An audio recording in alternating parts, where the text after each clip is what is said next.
അപ്പോൾ ഏതൊക്കെ മണ്ഡലങ്ങളിൽ ആരൊക്കെ മത്സരിക്കണം എന്നുള്ളതാണ് ഒരു വിഷയമെങ്കിൽ ഏതൊക്കെ മണ്ഡലങ്ങളിൽ NCP മത്സരിക്കുമെന്നതും അറിയേണ്ടതാണല്ലോ. ലേബി സജീന്ദ്രൻ ചേരുകയാണ്. ലേബി, എന്തായാലും യോഗം ഉണ്ടാവുമല്ലോ അല്ലേ? അതിൽ ഈ നിലവിലെ സീറ്റുകളിൽ തന്നെ മത്സരിക്കണം എന്നുള്ള പൊതുവികാരമാണ്. അത് മുന്നണി അംഗീകരിക്കുമോ? ഈ 3 മാസത്തിന് ശേഷം ചേരാനിരിക്കുന്ന യോഗത്തിൽ എന്തൊക്കെ തീരുമാനങ്ങൾ ഉണ്ടാകും? ചർച്ചകൾ എന്തൊക്കെ നടക്കും? റോഷ്നി, ഈ 8-ാം തീയതിയാണ് NCPയുടെ സംസ്ഥാന എക്സിക്യൂട്ടീവ് കൊച്ചിയിൽ ചേരുക. 3 മാസത്തിന് ശേഷമാണ് സംസ്ഥാന എക്സിക്യൂട്ടീവ് ചേരുന്നത്.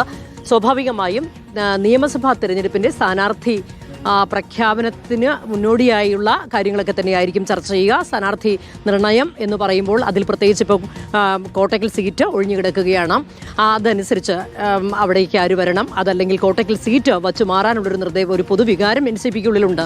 ഇടുക്കിയിലോ എറണാകുളത്തെയോ ഏതെങ്കിലും ഒരു സീറ്റ് ലഭിക്കണം എന്നുള്ള ഒരു പൊതുവികാരം NCPക്കുള്ളിലുണ്ട്. അതൊക്കെ CPM അംഗീകരിക്കുമോ, മുന്നണിയിൽ അത് ഏത് രീതിയിൽ അതിനെ എടുക്കും എന്നുള്ള കാര്യങ്ങളൊക്കെ വരാനിരിക്കുന്നതേ ഉള്ളൂ. എങ്കിലും NCPയിൽ ഒരു പൊതുവികാരമാണ് പറഞ്ഞത്. എങ്കിലും അതിനോട് ചേർത്ത് മറ്റൊരു കാര്യം കൂടി പറഞ്ഞുകൊള്ളട്ടെ. ഈ സ്ഥാനാർത്ഥി നിർണയം എന്നൊക്കെ പറയുമ്പോൾ നേരത്തെ രഞ്ജിത്ത് സൂചിപ്പിച്ചതുപോലെ ഒരിക്കലും AK ശശീന്ദ്രന്റെ പ്രതികരണം നമ്മൾ കണ്ടു. അത് തന്നെയാണ് ഒരു പാർട്ടി എന്ന് പറയുമ്പോൾ ആ പാർട്ടിക്ക് ഒരു സംവിധാനമുണ്ട്. ആ പാർട്ടിയുടെ സംവിധാനത്തിൽ ജില്ലാ ഘടകത്തിനല്ല അത് സംബന്ധിച്ച് തീരുമാനമെടുക്കാനുള്ള ഒരു ചുമതല. സ്വാഭാവികമായും അഭിപ്രായ പ്രകടനങ്ങളൊക്കെ അതാത് ജില്ലകളിൽ നിന്ന് വരും. പ്രത്യേകിച്ച് AK ശശീന്ദ്രനെ സംബന്ധിച്ചിടത്തോളം വലിയ മാറ്റം എലത്തൂരിൽ ഉണ്ടാകും എന്ന് ഈ ഘട്ടത്തിൽ കരുതാനാവില്ല. കാരണം AK ശശീന്ദ്രൻ NCPയുടെ ഒരു പ്രധാനപ്പെട്ട മുഖം തന്നെയാണ്. അതുമാത്രമല്ല, മുഖ്യമന്ത്രിയോട് ഏറ്റവും അടുത്ത് നിൽക്കുന്ന ആളുമാണ് പാർട്ടിയിൽ. അതുകൊണ്ട് തന്നെ അത്തരത്തിൽ AK ശശീന്ദ്രന് പകരം ഒരാളെ പെട്ടെന്ന് അവതരിപ്പിക്കുക അദ്ദേഹത്തിന് മനസ്സില്ലാതെ, അദ്ദേഹം സ്വയം പിന്മാറുന്ന സാഹചര്യമല്ലാതെ അങ്ങോട്ട് പെട്ടെന്നൊരാളെ വയ്ക്കുന്ന സാഹചര്യമൊക്കെ അത്ര എളുപ്പമാണെന്ന് തോന്നുന്നില്ല. അതുമാത്രമല്ല, ഇത്തരത്തിലൊരു ജില്ലാ ഘടകമല്ല, ഒരു അഭിപ്രായം അവർക്ക് ജില്ലയിൽ നിന്ന് പറയാം. അവരുടെ അതല്ലാതെ തീരുമാനമെടുക്കുന്നത് സംസ്ഥാന കമ്മിറ്റി തന്നെയാണ്. ഇലക്ഷൻ കമ്മിറ്റിയുണ്ട് NCPക്ക്. സംസ്ഥാന കമ്മിറ്റി തീരുമാനിച്ച് അത് കേന്ദ്ര നേതൃത്വം ശരത് പവാർ തന്നെയായിരിക്കും അതിന്റെ പ്രഖ്യാപനം നടത്തുക. ആ കാര്യങ്ങളൊക്കെ വരാനിരിക്കുന്നതേ ഉള്ളൂ. ഏതായാലും അടുത്ത 8-ാം തീയതി കൊച്ചിയിൽ ചേരുന്ന സംസ്ഥാന എക്സിക്യൂട്ടീവ് യോഗത്തിൽ തീർച്ചയായും ഈ വിഷയങ്ങളെല്ലാം കടന്നുവരും. എതിർ ശബ്ദങ്ങളുണ്ടെങ്കിൽ അതുമെല്ലാം പാർട്ടി സ്വാഭാവികമായും സംസ്ഥാന എക്സിക്യൂട്ടീവ് യോഗത്തിൽ പരിഗണിക്കുകയും ചെയ്യും.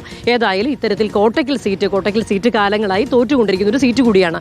കുറച്ചുകൂടി വിജയസാധ്യതയുള്ള ഒരു സീറ്റ് വേണം എന്നുള്ള ആവശ്യം ചിലപ്പോൾ NCP മുന്നോട്ട് വച്ചേക്കാം. അങ്ങനെയെങ്കിലാണ് ഞാൻ നേരത്തെ സൂചിപ്പിച്ചതുപോലെ എറണാകുളത്തോ ഇടുക്കിയിലോ ഏതെങ്കിലും സീറ്റ്, ഇപ്പോൾ എറണാകുളത്താണെങ്കിൽ കുറച്ചുകൂടി പിറവം സീറ്റ് പോലെയൊക്കെ കുറച്ചുകൂടി കേരള കോൺഗ്രസ് എമ്മിന്റെ കയ്യിലിരിക്കുന്നതാണ്. അതൊക്കെ എങ്ങനെയാണ് LDF എടുക്കുക എന്നുള്ള കാര്യം അറിയില്ല. അത്തരത്തിൽ ഇപ്പോൾ തൊടുപുഴയാണെങ്കിൽ ഇടുക്കി ജില്ലയിൽ തൊടുപുഴയുണ്ട്. അങ്ങനെ ഏതെങ്കിലുമൊക്കെ സീറ്റ് വരികയാണെങ്കിൽ സ്വാഭാവികമായും അതിലേക്ക് ഇപ്പോൾ NCPയുടെ മുൻ സംസ്ഥാന അധ്യക്ഷനും ദേശീയ വർക്കിംഗ് കമ്മിറ്റി അംഗവുമായ PC ചാക്കോ നിൽപ്പുണ്ട്. PC ചാക്കോയ്ക്ക് വേണമെങ്കിൽ ഇതിലേതെങ്കിലും സീറ്റ് വെച്ച് മാറുകയാണെങ്കിൽ അവിടെ നിൽക്കാം. അതല്ലെങ്കിൽ NCPയുടെ തന്നെ പ്രധാനപ്പെട്ട നേതാവായ സുഭാഷ് നിൽക്കുന്നുണ്ട് കോട്ടയം ജില്ലയിൽ നിന്ന്. അങ്ങനെയൊക്കെ പലരുടെയും പേരുകളൊക്കെ ഈ ഘട്ടത്തിൽ പരാമർശിച്ചേക്കാം, കടന്നു വന്നേക്കാം, ചർച്ചയിലേക്കൊക്കെ കടന്നു വന്നേക്കാം. ഏതായാലും അതൊക്കെ സംബന്ധിച്ചുള്ള തീരുമാനങ്ങളുടെയൊക്കെ തുടക്കം തന്നെയായിരിക്കും ഈ മാസം 8-ന് കൊച്ചിയിൽ തീരുന്ന സംസ്ഥാന എക്സിക്യൂട്ടീവ് യോഗം. റോഷ്നി, ശരി, യോഗങ്ങളിൽ തീരുമാനമെടുത്ത് ഏതൊക്കെ മണ്ഡലങ്ങളിൽ മത്സരിക്കണം, അവിടെ ആരൊക്കെ മത്സരിക്കണം എന്നതിലേക്കൊക്കെ പിന്നീട് എന്തായാലും പാർട്ടി എത്തും. ഇപ്പൊ നിലവിൽ നിയമസഭയിലേക്കുള്ള ഒരുക്കങ്ങൾ ആരംഭിക്കാനാണ് തീരുമാനം.